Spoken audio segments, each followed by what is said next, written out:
Now, in a significant shift in school education, the centre has scrapped the no-detention policy for students in classes 5 and 8 in schools governed by the central government. This move will allow schools to retain students who fail to clear their year-end exams without. Absolutely, but there is, of course, a caveat. If a student does not meet the promotion criteria after regular exams, they will be given an additional opportunity for re-examination within 2 months of the result declaration. If they fail again, the student will be held back in the same class. But of course, the focus is, as the government says, on providing additional assistance to students, particularly those with special needs, teachers assisting students there in terms of making sure that their requirements are met and no student can ultimately be expelled. In fact, I'm being told my colleague Shreya Ghosh is now joining us live. Shreya, what are some of the reactions that you're picking up from, of course, school teachers and also parents? Because this could be a contentious move. Many would say that this is judging too early. The central government, of course, pitching it as some sort of a cue for larger school reforms. Well, of course, Vedant, I am joined by some of the parents here, and we know that the no-detention policy had come to place to ensure that students from disadvantaged background continue with their education even if they don't meet the promotion criteria. Although I'm joined by parents of certain privileged background studying in private schools, but it is important to highlight how this no-detention policy, the removal of this no-detention policy will eventually help the children. Sir, what do you think about this particular policy being removed? How would you personally feel if your child gets held back in standard 5 or 8? I though personally feel that the policy which government has or a decision which government has taken is right, because if a child or if anyone who is supposed to pass class 5th and class 8th with a proper standard, if he is not getting a proper education, then he will become a more liability to a society than an asset to a society. Because our purpose of making an elementary education mandatory is not to have a checkbox in my books that X number of students have passed class 5th, class 8th, but they are not able to solve simple mathematics, they are not able to read even a single piece of paper. Even they can allowed to read in their own language. I am not saying they should be reading in English or Hindi, but they should be able to read it in their own language. But if you look at the report, it is not happening. Right. Sir, बताइए, for the longest time we have seen that students from marginalized background, they drop out from school once they fail and it becomes very difficult to retain them. Do you think the removal of no detention policy will work in their favor or against them? See, ultimately it's in their favor, because if you promote a child, see, our culture is all about meritocracy, right? And if you promote a child, just because there is a relaxed policy. Now you see the difference between Western and Indian education system, right? You see most of CEOs, most of the top rank holders in US companies or in European companies are Indian. Why? Because of this meritocratic culture. And if we kill that, like US, like other countries where it is much more relaxed, like whether you pass or fail, it doesn't matter.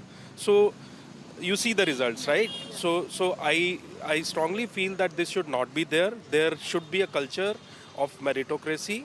If a child needs special help, teachers have to give that help, and again let them reappear for examination, and they have to pass, because if they don't pass now and if you promote them, they will face this music in future. So how much belief do you have in the education system, in the teachers particularly, helping and giving additional support to the students who are not as bright or as is not being able to meet the promotion criteria? Do you think they will be able to get that help from teachers? I strongly believe that the role of the teachers in this no-detention policy and in these scenarios will be very, very crucial, because I also believe that these education systems should not be checkboxed, to make the students enable for a larger scheme of things in terms of their enablement for better things. Basic education. Do you think there should be certain training given to teachers to give additional support? At least teachers are required to be trained on that much side, that they should at least train their pupils and the complete society that जितना उनको चाहिए वो कर सके. Thank you so much for speaking to NDTV. Of course, we know that students of class 5 and 8, if they don't pass the exams, they will be given a time of 2 months and they will have to reappear for the exam. And if they don't meet the promotion criteria, then they will be detained. In several of these states, it has already been implemented. But we have seen opposition from other states like Tamil Nadu. We have seen they have criticized the removal of no detention policy, stating that it will add extra pressure on young learners. Back to you. That's right, Shreya. Of course, we have Sam joining us. Sam, the Minister for Education in Tamil Nadu, has said this is going to be a stumbling block when it comes to underprivileged section of the students, and adding that the state will continue to follow the current model of automatic promotions in the said classes. That's right, Divya. The State Education Minister, Mahesh Anbil Poyamoli, has clarified that the Tamil Nadu government will continue to have its all pass till class 8 system, and he has advised parents and the general public not to get panicky over the announcement by the central government, and he has again clarified that the central government's amendment would apply only for schools that come under the central boards or central government-run schools in Tamil Nadu, which follow the new education policy, and that Tamil Nadu is developing or evolving its own education policy, and according to that, there will be no exams, there will be no detention till class 8, he says, and the centre's amendment to the Right to Education Act, he says, will be a huge obstruction for seamless education till class 8.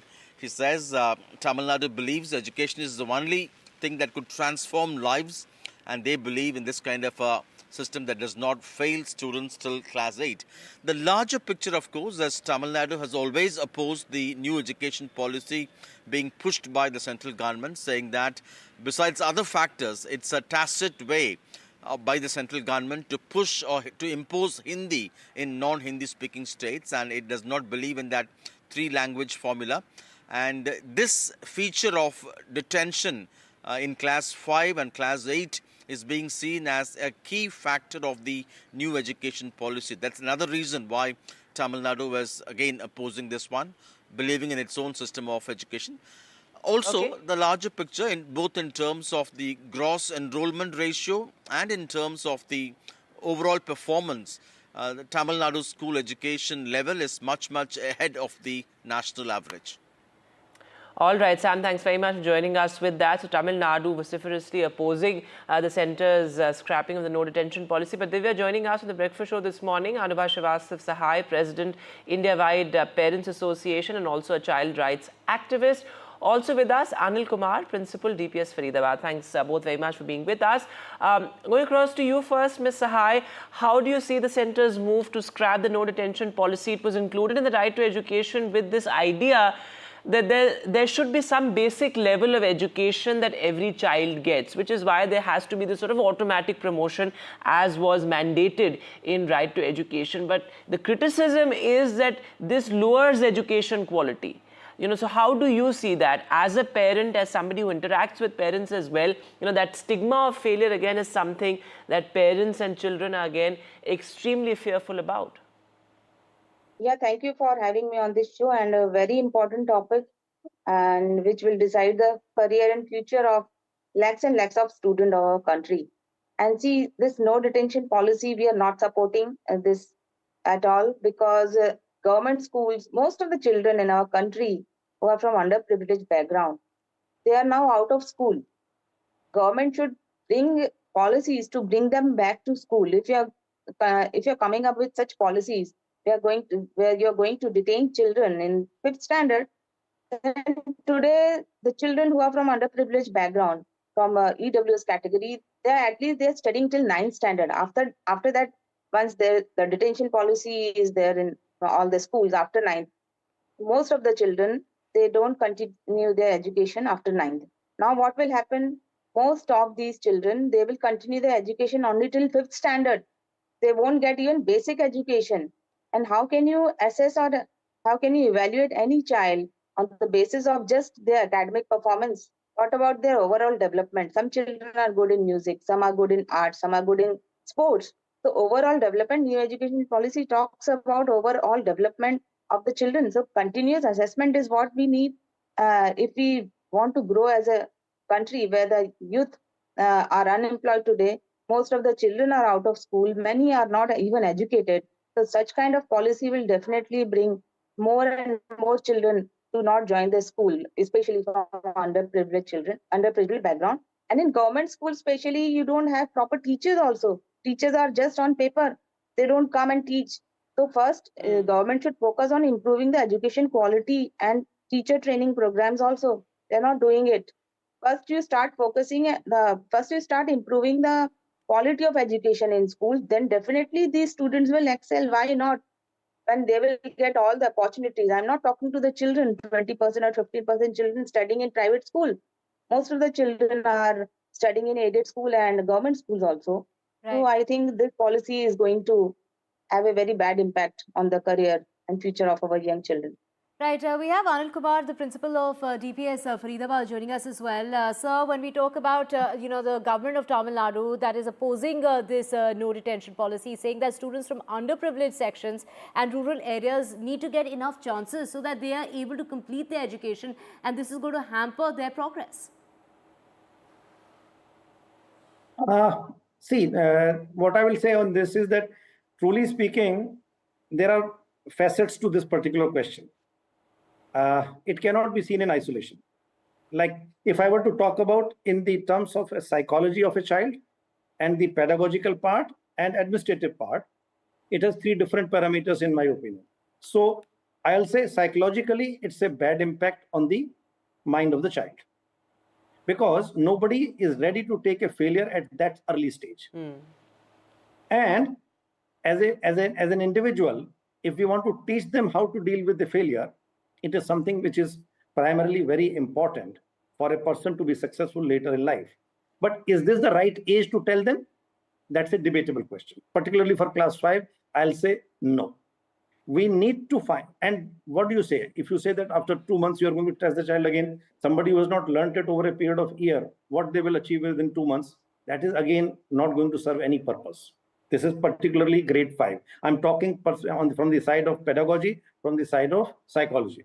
From the administrative point of view, it will again create a problem. For example, you have a certain structure of children in a particular classroom, and if you start detaining children at an early age, it will be a huge volume, wherein the age appropriateness cannot be matched up in the same section. Right. So if you look at it from the perspective, from the administrative perspective, it has a difficulty. From the psychological point, it has a greater difficulty. From the pedagogy point of view, what the madam has just now mentioned, from the perspective of the teachers, it has to be brought down that we have to bring in learning. It cannot happen by assessment. I think that's a very important point you're making, Mr. Anil Kumar, that, as we look at reforms in schools, reforms in early education, evaluation or assessment cannot be the priority. And Ms. Sahai, come in on this. Exactly. How do we, sort of look at school reforms when the focus is so much on skill development, on learning, on life skills? Can evaluation and assessment be given priority at such an early stage? Not at all. It cannot be. See, yes, Mr. Kumar, we'll come back to you. Ms. Sahai, go ahead. I don't think that only on the basis of academic assessment or evaluation, we should grade the children, or we should assess or evaluate any child.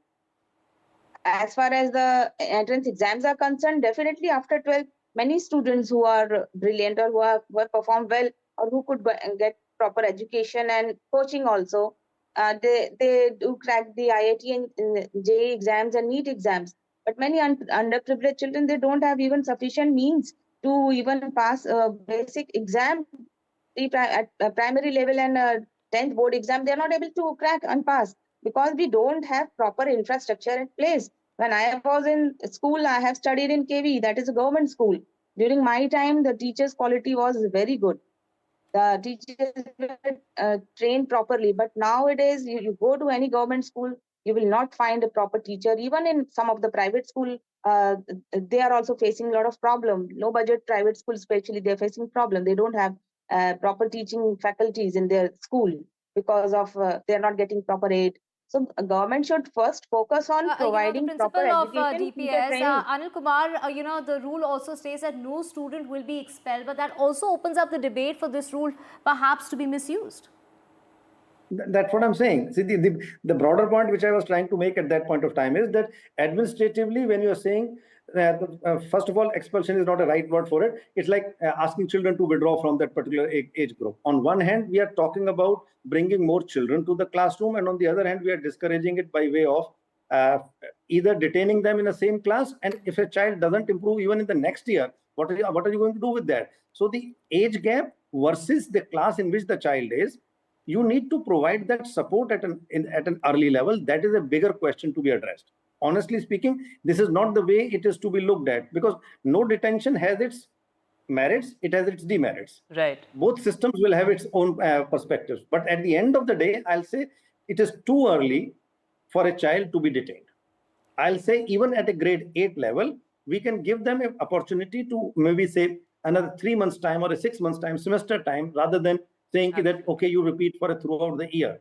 Because I've over 34 years of teaching, what I've noticed is that there are hardly any children who, by virtue of being detained, perform very well. That's my personal experience. I'm not saying that it is applicable universally, but what I'm trying to say is, rather, if you pick up the statistics of the, let's say, competitive examinations, you will find children, those who are attempting for the first time, like IIT toppers, majorly IIT toppers will be the first attempt ones, not the ones those are repeated. I think that's an important point you're making, that detention essentially wouldn't mean that it's going to be reinforcement enough for a child to perhaps perform better next time. I think that's a good note to end the discussion on. Thanks both very much for joining us this morning.